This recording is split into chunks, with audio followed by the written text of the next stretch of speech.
This is the Weighing In podcast with Rick and Gina.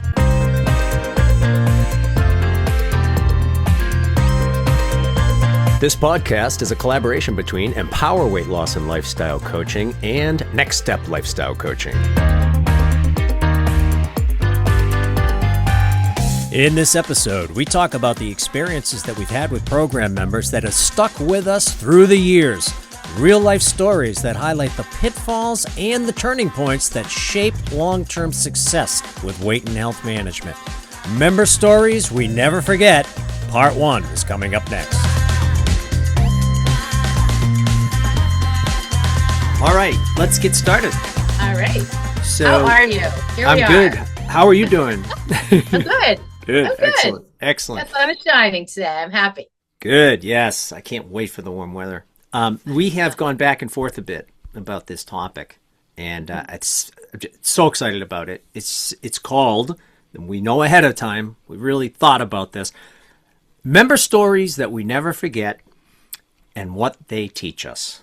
And not just us, you and me, but everybody. There's so much to learn from other people's experiences throughout the years. Would you say there's a lot of on-the-job learning that has happened through the decades, Gina? Absolutely. I was just going to say that for people who are just tuning in, so you and I have been doing this work, helping people lose weight, change their lifestyle habits for well over 30 years. And so you can imagine that you meet all kinds of people through the 30 years working with people. We work directly with people, talking to them, coaching them. So yes, there are a lot of stories that you collect, and there's a lot of really good information that comes from that we can share for sure. Yeah. And to me, when we think about stories that we never forget, these all represent things that we didn't know or weren't aware of or didn't appreciate as depthfully as we then begin to appreciate it after whatever the experience is with whatever particular program member. The other thing I will say, a lot of these stories, and we're not going to get to hardly any of them. We have quite a list. I mean, if we can get to 2, I'd be impressed. But these are all pretty old stories, for me anyway, because that's where all the learning happened in my first few years. I actually had to unlearn a lot of stuff. Yeah. Yeah. And it is interesting that you, over all the years, you learn so much. I mean, we're here to teach people things, but boy, don't we learn so much from the people that we encounter. And I think that's pretty cool. I love working with people like that. It's pretty neat. I agree. And our own just role modeling. It's just an area where there's just unending personal insight too. It's like the learning never stops. We say that all the time to people. Yeah, I know. It's cool, actually. It is. So when we looked at our list of, when we just brainstormed off the top of our heads, stories that we remember, stories that we tell, stories that had an impact. I will just say, in the spirit of full transparency, a lot of them are cautionary tales. Some of them are on the other end, which is like really positive, but there are more cautionary tales. So I want to make sure today we hit on both sides, sort of a cautionary tale and then a positive one. Yeah. And I think it's probably worth saying that they're stories that we're using as teachable moments, not to, point fingers at anybody. I think that's worth saying, don't you? I do. Yeah. I think, we'll probably just naturally present them in a positive light, even if they're constructive. But I'm glad you said that. I will say one other thing as you think about these things. These are individual stories, but the reason they're so meaningful is because while it happens with one person, and that person may feel like whatever has happened, if it's one of the negative ones, is a personal shortcoming, these stories are significant because they represent patterns of behavior. We see these things a lot, and that's why the iconic story that taught us more about whatever it is that we talk about is so meaningful. Yeah, really good point. So as people are listening, the idea is you may say, well, that could happen to me, or that has happened to me.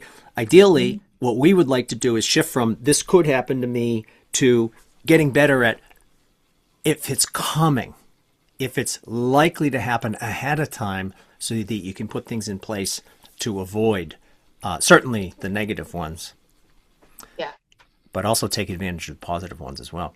All right, so here's I'm going to suggest. You already know what I'm going to say. Let's cover two here, and the first one is, let's just call it the slippery slope of weight gain, which everyone has experienced.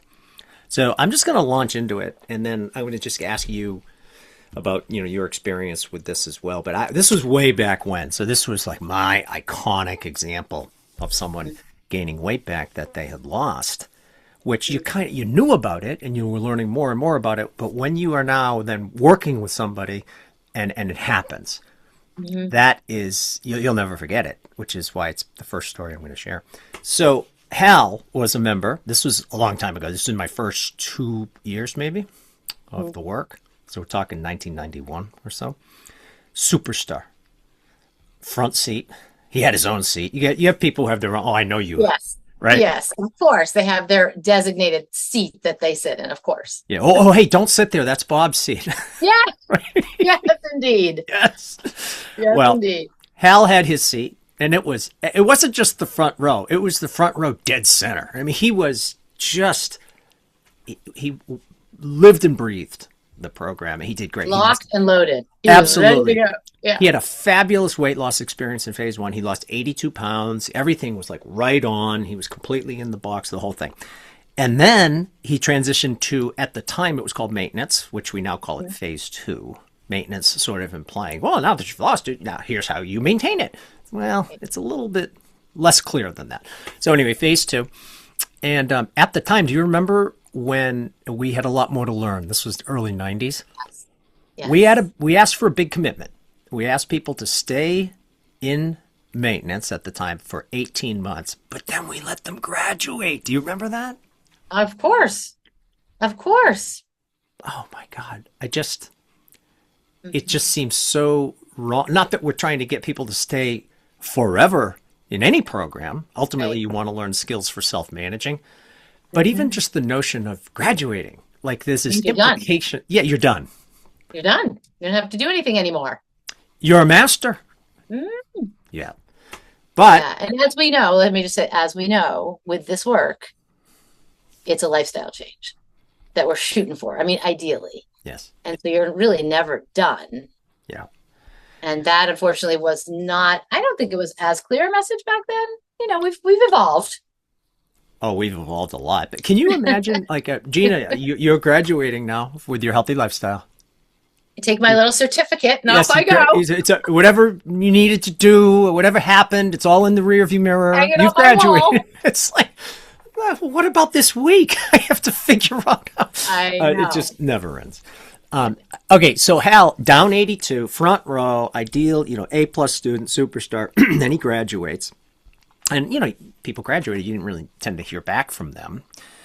I got a call from him. I want to say it was about 6 months later. And he said he wanted to come in and see me. And he did. And I was really shocked. He had appeared to have gained all his weight back. Mm-hmm. And he confirmed that in that he had gained exactly the 82 pounds back. Yeah. So that happens. That can happen when people are out on their own. It's pretty typical. But what the real learning for me was how he described the weight gain happening. He went through in excruciating detail. I'll never forget it. He said, Rick, first I gained 2 pounds. And I said, you know what? I should probably give Rick a call. And then I gained another pound. Now I was up 3. So I said to myself, let me lose this last pound, and then I'll call him. And then I gained another 2 pounds. And I said, I need to call Rick, but let me lose these 2 pounds so that I can say I've only gained 3. He said it literally happened that way all the way up to 82. He kept sort of reinventing the new plan, the new deal, and he was going to lose whatever so that it would be okay to call. Right. And once he reached 82, he said it literally took him all the way to 82. I mean, you can't make a story like that up. No, absolutely not. And truly the slippery slope, that's just, I kept thinking that in my mind when you were talking, like that is the definition of a slippery slope and the negotiating, all of it. I also want to just say how hard it must have been for Hal.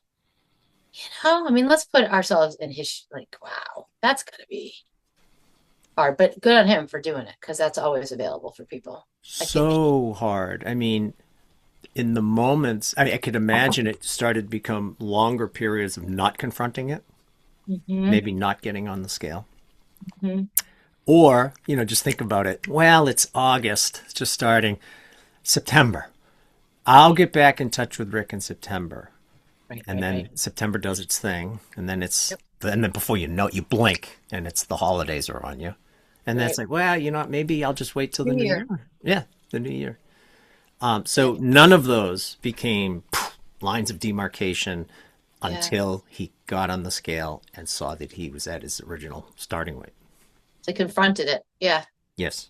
But there's Yes. got to be that like line in the sand almost because so the thing that's so important is when people leave this program, and back then it was they graduated and off they went and with their certificate, but that it's a really hard job managing 82 pounds of weight loss in a world that really doesn't support it. And when you do start to gain weight back, if you don't have that support system that we offer in our programs, Yeah. then you're left with 2 pounds. All right, well, I'll just wait till I lose this pound.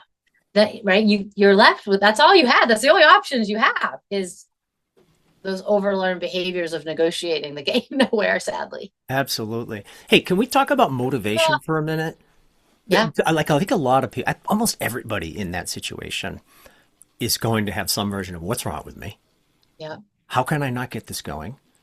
A, yeah, a week has turned into a month, has turned into months. And for some people, it's years before they really get back in action in any way.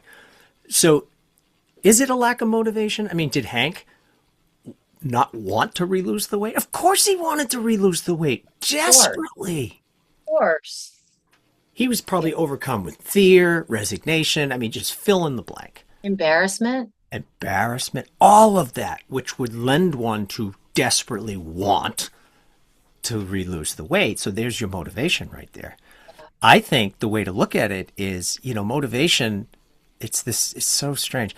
What was missing was not a lack of motivation, it was a lack of the support structures so that he could act more successfully on that Mm-hmm. intense desire, e.g., motivation to lose the weight. And then as it goes, ups and downs, when you're even back in the program, you have these repeated structures to help you start again, Yeah, help you follow through on your plans. All of that supports a sustained motivation that actually leads to behavior change. yeah, absolutely, 100%. And the whole what's wrong with me? I should know better is so hard because I mean we all say it to ourselves, but if you're not in a program where you're actively learning skills, then all that statement says to you is that it's like a character flaw, like something's wrong with me, I'm broken or defective, I don't work, and that's none of that's true. But it's just that you need the structure, like you just said, and the support systems to be able to learn the skills. And I don't think people really get that long-term weight management, health management is a skill. Right. It's a skill, just like any other skill that we learn. Because we're all, we're in this like mindset that we live in a diet culture. You're on it, the diet, or you're off the diet. You do the diet, and he was a little bit in that because he graduated. Yeah. If anyone's sort of lingering on that skill thing and it doesn't land exactly, Yeah. what's a skill? A skill is a complex set of behaviors that are generally not naturally supported. Just because Right. I'm on a tennis court with a ball it doesn't mean I'm going to play tennis. You have to practice. You have to practice the skills, and then you get better at tennis because those actions become more automatic, Right. more reactive Mhm. versus intentional. We talk about that all the time. That's a skill. That's a Yeah. skill. And and there's so many patterns of thinking, brain patterns that support the opposite of what you're trying to do. Especially if you've struggled with your weight your whole life. Yeah. Yeah. Those You're brain very good patterns. at those. I think people are good at those because they're very over practiced at them. Well, those are thoughtless. Yeah. It's become the habit of weight gain behaviors. Really, that's what Yeah. it is. Oh, So poor Hal. Yeah, poor Hal, poor anyone. It is a Right. dark place to be in, and I'm willing to bet that most people, if they've worked on their weight, they know what it's like to experience that. Almost like, not to be too melodramatic, but kind of like looking into the abyss. How do I turn this around? How do I turn this? So let's go there. How do you turn this around? How do you act on that motivation and then regenerate the motivation? I'm just going to go right to top of the list, commitments of the program. Hmm. Yeah. If we go down a few things that will support people to turn that around and to get back on track, Yep. you're not going to find many people who are gaining all their weight back who are doing all those things. Right. Absolutely not. So talk a little about the commitments of the program. What could Hal have avoided had he just plugged back in and started keeping records again? Yeah. So I would say, well, first of all, I would even say attendance. Yes. So showing up every week, Right. whether it's virtual or in person, Yes. and having that accountability and being with other people who are sharing similar struggles and who you can get good ideas from is paramount. Paramount Yeah. for the work that we do and for anyone who's on the struggle bus Yeah. or is feeling like they need motivation. Because, get to the class, the motivation will come. How many times have you heard that? I've had people say that I didn't want to be here. I'm so glad I came.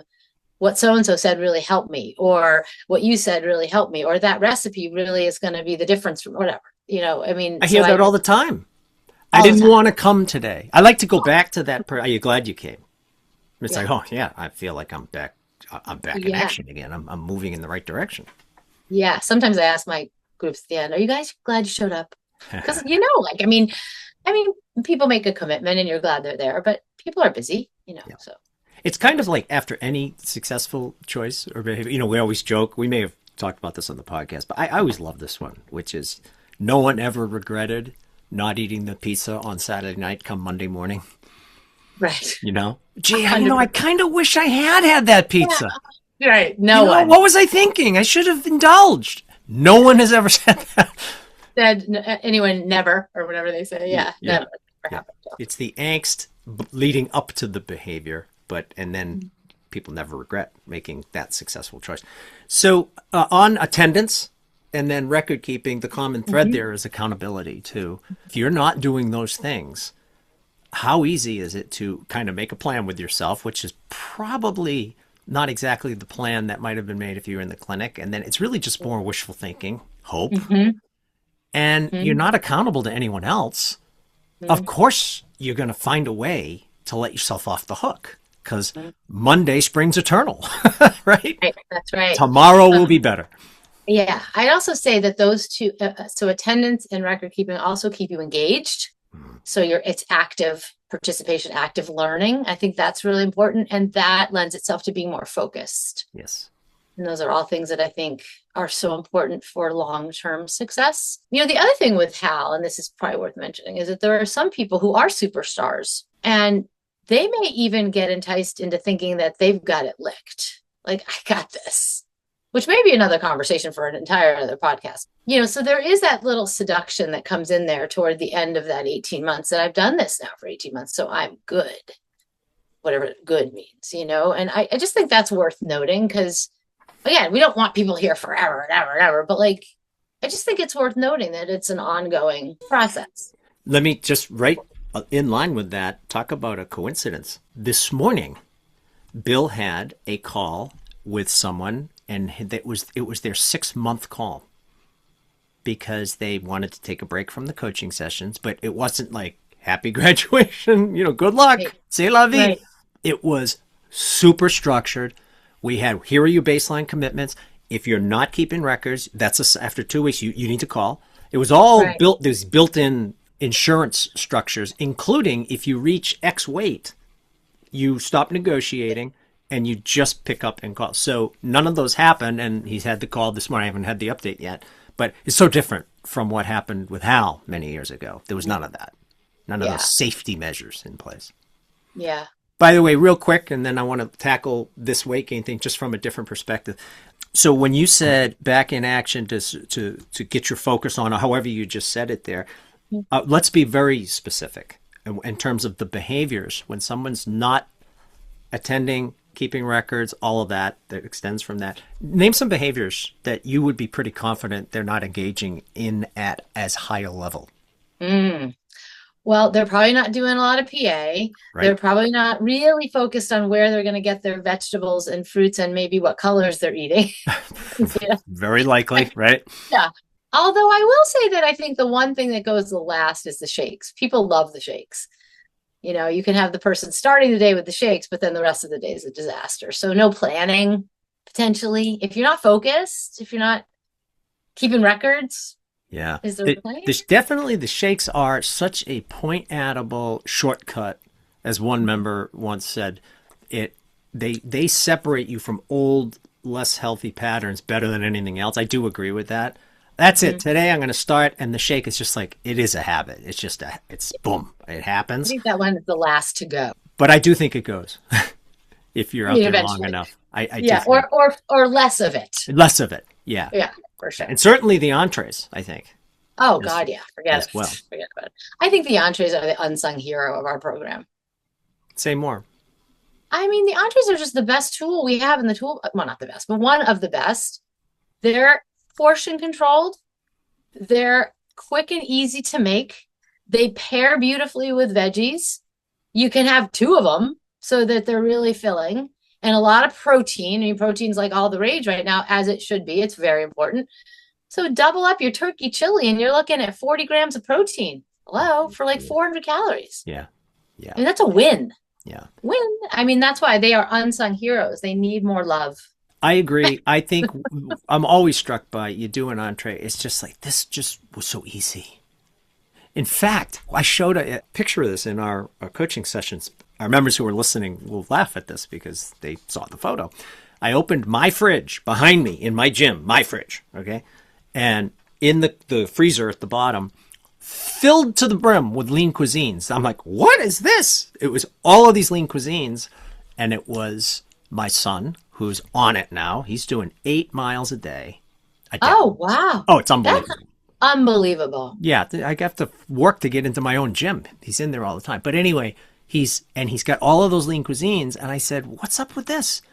Yeah. Dad, they're just so easy. That's great. Enough said. Yeah. Enough said. But yeah, so those behaviors all fall out. Yeah, they just do. So what is the teachable moment here? Gaining weight. Let's just say someone is not in the program. It'd be nice if people were listening to our podcast who aren't in the program. You're always going to have better results if you're in a partnership and in a coaching loop with some accountability. Yep. I would also say, don't ever be afraid to call. I mean, I hear a lot from people, I feel like I let you down. You didn't let me down. Ever. Yeah. In fact, quite the opposite. When somebody calls that I haven't heard from, or maybe I've been trying to reach, I am so excited to hear from them that they're sometimes shocked, like, oh, she's actually excited to talk to me. And I'm like, yes, I am, in fact. Like, I cannot wait for you to come back in. That's awesome. So weight gain and you're not engaged, don't wait to re-engage. This is not a matter of you're not motivated. It's not a matter of you don't have the willpower. It's a matter of you're not plugged into systems to support you to act on and regenerate that motivation and make it so you do have some opportunity for your willpower to work.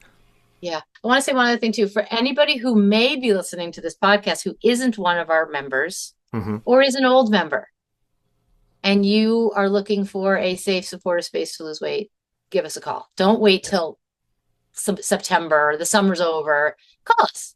So Gina said, or an old member, you have to be over 80 years old to cut. No, former member. Oh, sorry. Okay, yeah. Sorry, former member, not an old.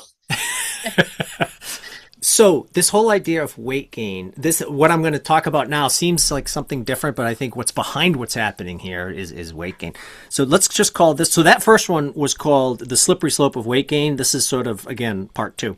But the title I want to give it is The Disappearing Act. I will never forget Roz. So again, this was early 90s. So Roz was doing really great in the program. Just by coincidence, Hal had lost 82. She had lost about 80. and she was doing great, and we had a wonderful rapport. She had a great sense of humor. Everything, it was just great. It was one of those really wonderful relationships. And then one day, she stopped returning my voicemails. This was back when we didn't really have email as a standard operating procedure in the business world. So it was phone calls. And do you remember we used to do Sunday night phone calls? We'd call people on Sunday I nights. had people call my cell phone Yes. Yeah. way back when. So I was not getting the calls back. She had disappeared. You had mentioned when I shared the story with you, I should have thought of this, but you're just way more hip than me. You're like, Rick, that's So hip. called ghosting. Yeah, you were ghosted. I was ghosting. Very Gen Z of me. Yes. So I didn't get it at the time. I thought, what has happened to her? Because this was one of the first ones. But of course, well, unfortunately, it's happened many times since. People disappear. They just do. So just They paint go. a picture. What do you think might be happening there? Did I offend her in class? Did she suddenly decide, well, he's not really the guy that I have this good relationship? What do you think is happening there with Roz? Yeah, well, I think what's happening is it's kind of the second part of story one is that Roz is struggling. Mm-hmm. Roz is gaining weight back, and Roz doesn't want to face you because she's embarrassed, feels like she's let you down, mad, frustrated, or she's in that mindset that Hal kind of was in, where, okay, I'll just get myself back on track and I'll call next week. I have a lot of members who say that to me. Well, I'm just going to get everything back, in order, Yes. and then I'll call. And of course, the world doesn't really work like that with weight management because, that's a lovely little thoughtful negotiation that we have that kind of buys you more time. I'm so glad you gave that example. That is so perfect because this takes the whole, Roz thing and brings it down right here to something that can happen right, this week to people. The whole idea of let me pick up the pieces and then I'll come back to class. And it's like, no, the first piece is coming back to class.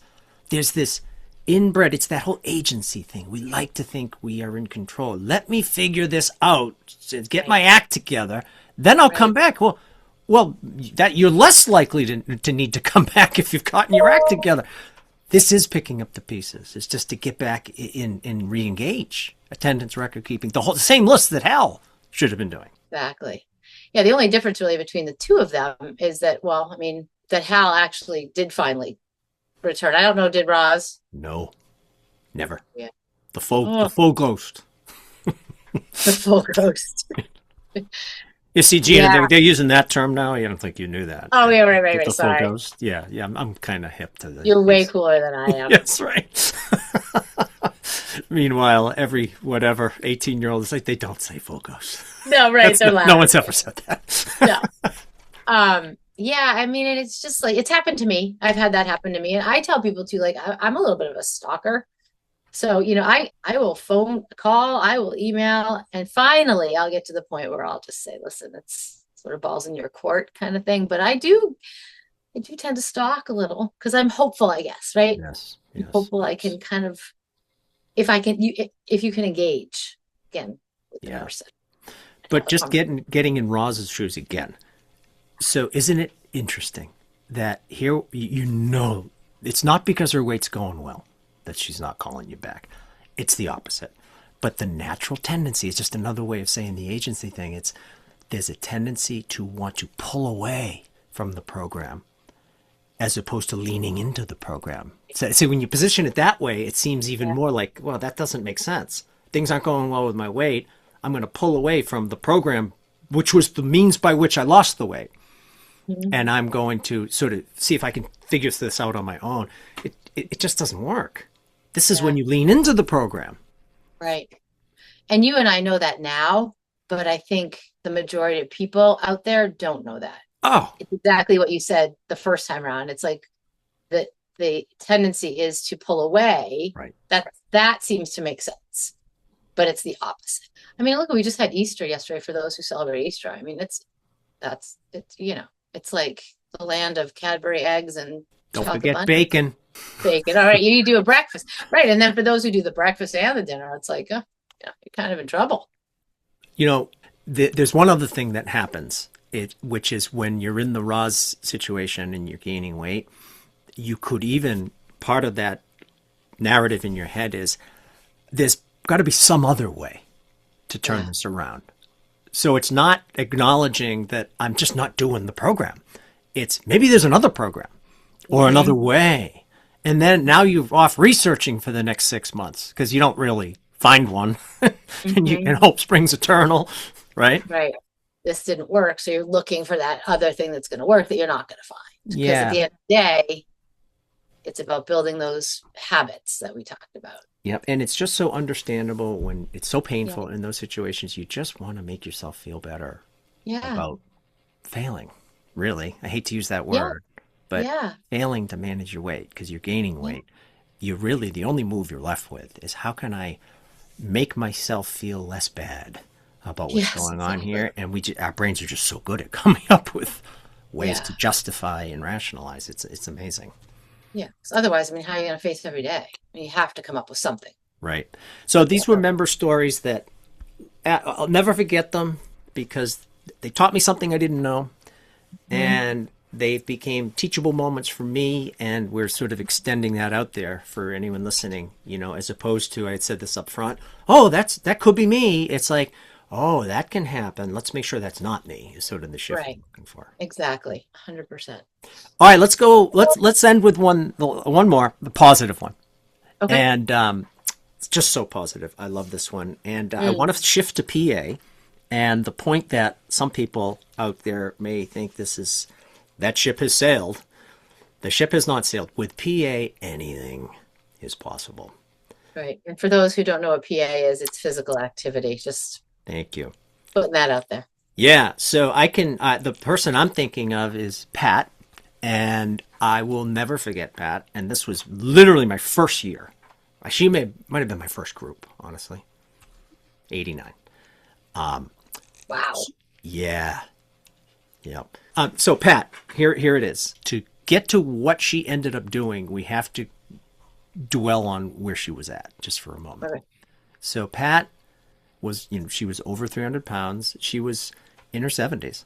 She could not get up the 6 steps to get into the clinic, up the stairs to where the group room was. So that was fine. We had to help her. No problem. I did the orientation. She joined. She would sit in the chair and look at me, and all I could think is, this woman is completely terrified of me. Honesty. Yeah.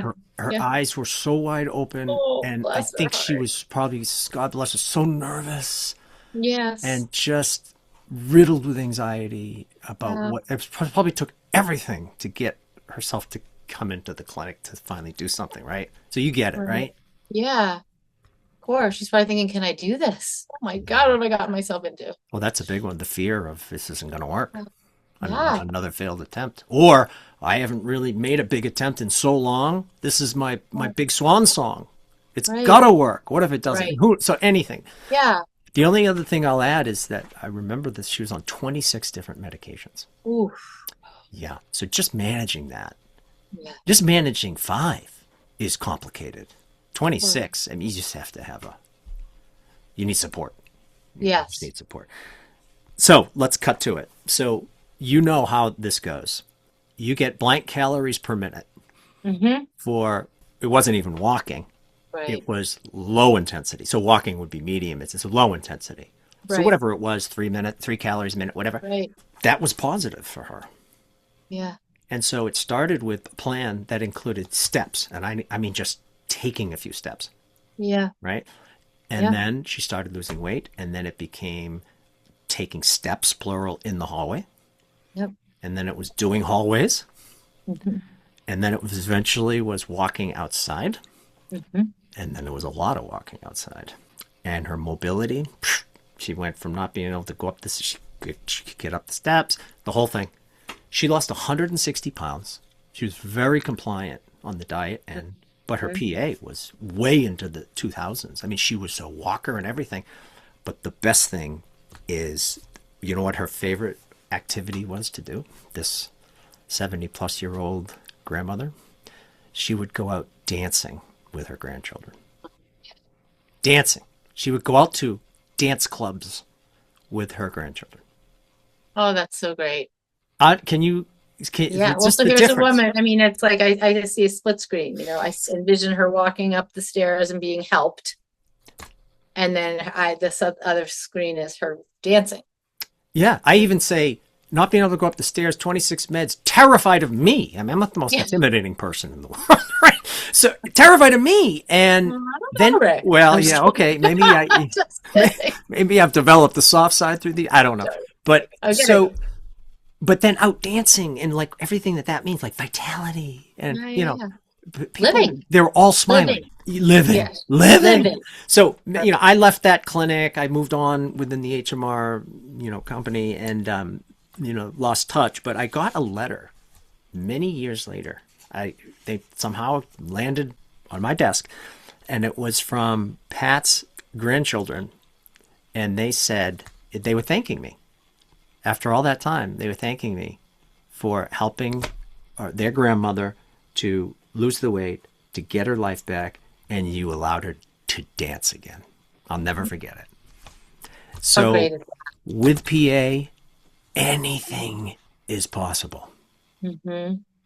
And you know what I love is that you didn't make it about, with weight loss, anything. I mean, obviously, if you're going to lose 160 pounds, your life is going to It change.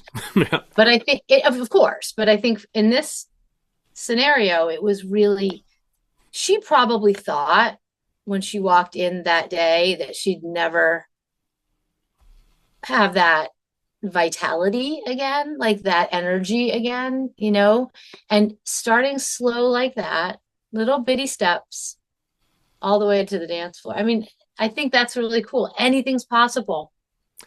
I think that's great. Anything's possible. It's never too late. Never too late. It's never too late. Not to hammer the points too much, but small changes produce big results. Most of her health benefits came from probably the first 5 to 800 calories of exercise that she burned. That's where the biggest drops in risk come, and then you get more health benefits, but they don't match going from 0 to 5 or Right. 800. If you get to 1200, now you're at the national guidelines for exercise for Americans, right Right. thereabouts. And but then it's so small changes, big results. But then just in terms of her PA, a few steps became a few hallways, became a lot of hallways, became short walks outside. The small steps become bigger steps. Small changes lead to ever opening doors. Yeah, and I think that's an important takeaway Yeah, because we have a lot of people who come in here who, for whatever reason, think they can't do exercise. right, I'm not that person.